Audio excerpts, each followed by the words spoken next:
Assalamualaikum, selamat malam, selamat datang di YouTube channel Your Daily Stories. Kali ini aku akan membawakan sebuah cerita horor pendek untuk menemani waktu santai kalian. Langsung saja ke ceritanya.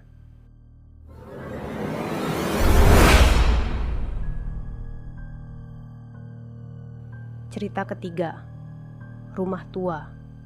Di suatu desa kecil yang terletak di tengah hutan Jawa, malam satu suro tiba dengan aura mencekam yang menggigit setiap sudut gelap.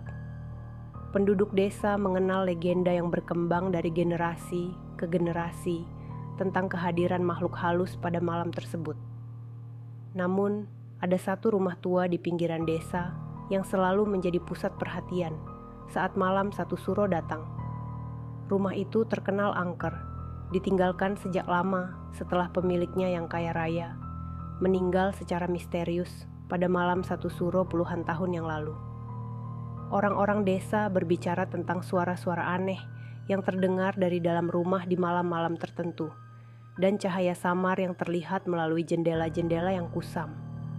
Seorang pemuda bernama Agung, yang baru saja kembali dari kota besar setelah menyelesaikan studinya, mendengar cerita-cerita itu. Meskipun skeptis, rasa penasarannya membuatnya ingin menyelidiki kebenaran di balik misteri rumah tua itu. Bersama dengan dua temannya, Maya dan Budi, Agung memutuskan untuk menghabiskan malam satu suro di dalam rumah tersebut. Mereka tiba di rumah tua itu saat malam mulai turun.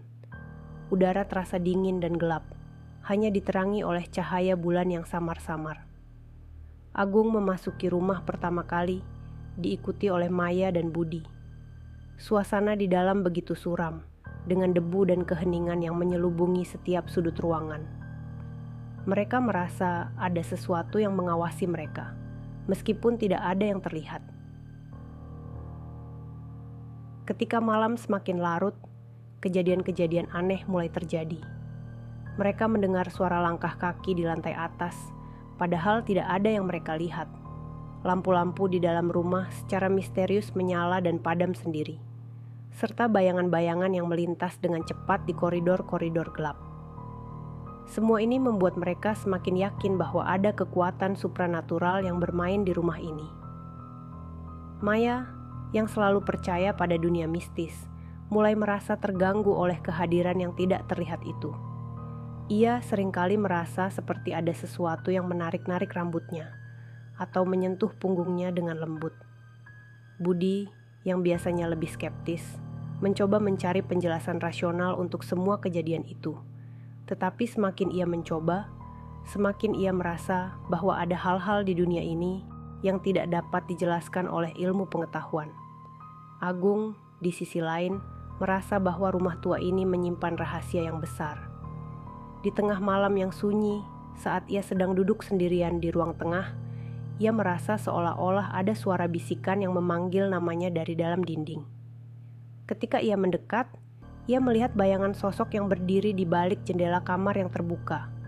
Tetapi begitu ia berbalik untuk memanggil teman-temannya, sosok itu lenyap tanpa bekas. Malam satu suro berlalu dengan perasaan tegang yang tak kunjung mereda. Pada pagi hari, ketika sinar matahari mulai menyingsing, mereka meninggalkan rumah tua itu dengan hati yang berdebar-debar. Maya tampak pucat dan gemetar. Budi terlihat lebih terdiam dari biasanya. Sementara Agung memikirkan apa yang sebenarnya mereka alami malam sebelumnya. Saat mereka mengucapkan selamat tinggal pada rumah tua itu, Agung menoleh sekali lagi ke arah jendela kamar yang tadi malam terlihat bayangan itu.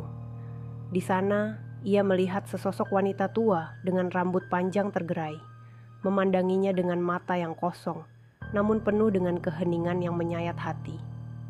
Tanpa berkata apa-apa, Agung memilih untuk menyimpan pengalaman itu dalam hatinya. Sementara Maya dan Budi tampaknya tidak pernah bisa melupakan malam yang mereka habiskan di rumah tua itu. Legenda malam satu suro dan misteri rumah tua di desa kecil itu tetap menjadi cerita yang beredar di antara penduduk desa. Sejak malam itu, rumah tua itu dibiarkan berdiri sendiri. Tetapi tidak ada yang berani mendekatinya lagi setelah apa yang dialami oleh Agung, Maya, dan Budi. Kisah mereka menjadi bukti akan keberadaan dunia lain yang selalu mengintai di balik kenyataan yang kita kenal. Sekian cerita kali ini, sampai jumpa lagi di cerita selanjutnya.